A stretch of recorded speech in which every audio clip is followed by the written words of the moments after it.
The temple in Dendera was dedicated to Hathor of 7 Hathors. It is feminine temple. The teachings of Dendera were astronomy and astrology. So who was Hathor and 7 Hathors? Hathor, goddess of love, fertility, beauty, pleasure, music, dancing, protector of women and women's health and childbirth. Important deity in coffin texts. Her name meaning the house of horse, mother or consort of horse. In the pyramid text, the house of horse was a place in the sky where the dead king could be rejuvenated. So Hathor is also goddess of rejuvenation and rebirth. As a sky goddess, Hathor was associated with the morning and evening star Venus, as well as the solar disk.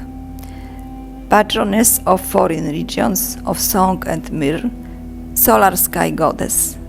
Goddess important in the afterlife, closely associated with Ra, goddess of gemstones and precious metals and of foreign lands.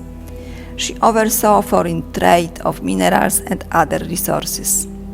Her main center of worship was at the Temple of Dendera. Both men and women worked in the name of Hathor, priests and priestesses. 7 Hathors set one's destiny at birth, assisted in matters of love, protected from harm, after death in afterlife, protected against dark forces in the underworld. The myth of 7 goddesses is not connected just to this temple. It has its origins all over the world. Pleiadian Kundalini codes of Dendera. The sculptured Dendera zodiac is widely known Egyptian bas-relief from the ceiling of a chapel dedicated to Osiris in the Hathor temple at Dendera, containing images of Taurus and Libra. Dendera zodiac tells us that there were previous civilizations many thousands of years ago. The zodiac is believed to depict ancient astrology and time periods from as far back as 14,000 years ago. The temple is an azimuth of 18 degrees -7, which aligns its structure to the Ursa Major stars. The star system known as the Great Bear is connected to a lineage of divine females that come to the earth thousands of years ago. This alignment of the temple is possibly pointing to the origin of the goddesses. Many mythologies have 7 goddesses coming from Pleiades. The mission of the 7 Hathors were to bring a higher level consciousness to the people. We see all constellations held by 12 columns with the head of Hathor looking in the 4 directions of time and space. 12 columns hold the cosmos. These 12 represent the 12 directions in which a sphere observes reality. The 12 directions are the faces and the nodes of the icosahedron structure that has 12 nodes that point into the sky. So 12 is the most important code to understand the different perspectives of a sphere. By this we can find many of the codes of the universe. The 12 faces of the planet are facing towards 12 constellations, which represent the power of the self being imprinted in the reality. When the spirit wants to be born, it has to go through 12 of these phases of the universe, the 12 constellations, and taking something from each one of them. The personality, the being, the soul needs to have the potential of these 12 constellations in order to come down. The temple has been encoded not only with the history of our human existence, but a frequency generated by an otherworldly source.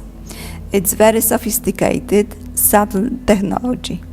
It's transcending polarity between male and female. Near Dendera temple is the house of the Phoenix, where Zeta machine is located. Zeta machine is counter-rotating machine on the site of Dendera. A machine used to travel interdimensionally, it gives off its strange frequency. Hathor also represented our relationship to sound, to vibration. Hathor applies the technology of vibration in the earthly realm to healing, security, and defense. The Hathors played the sistrum. The sistrum was used in a ceremony to activate through sound the vibration of Pleiades. 12 vibrations, which is related to 12 notes of music. These 12 vibrations are also projection of geometry. If we count the position 12, we will find 144. When you reach 144 vibrations in the code of the truth, you will find all the perspectives of the universe. All the vibrations are encoded in just 12 columns.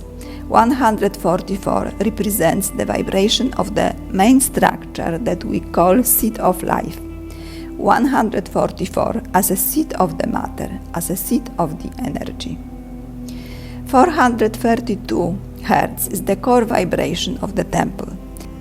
By the vibration of 432, we could reach the perfect amount of vibration to create energy in the void. When we could create the energy in the void, we could enlighten the cities, we could enlighten everything. It's about how to use the directions of the universe in order to create free energy. It is possible that the temple is encoded with the knowledge of the universe that makes it alive in other dimensions. My visit to Dendera was a very intense energy experience that worked in me for several days after that visit, and the integration of these energies lasted much longer. Immediately after the visit in the night, I woke up feeling and seeing an intense light going through my whole body and like lightning flashing through my head. It was very intense, on the verge of pain. My body was shaking in the foundations. This usually happens when our body is tuned to higher frequencies. I had gone through such processes before, but this one was the most intense and most felt. The process of raising the vibration of our bodies must be gradual and adjusted to what our bodies are ready for. Otherwise, our bodies and minds would not be able to integrate the new frequencies, and it would be very dangerous for us, both physically and mentally. This is only part of the information about Dendera. The temple may look very simple from the outside, but inside it is amazing and charged with powerful energies, codes, information, and portals to other dimensions. You can't miss here. See you in October.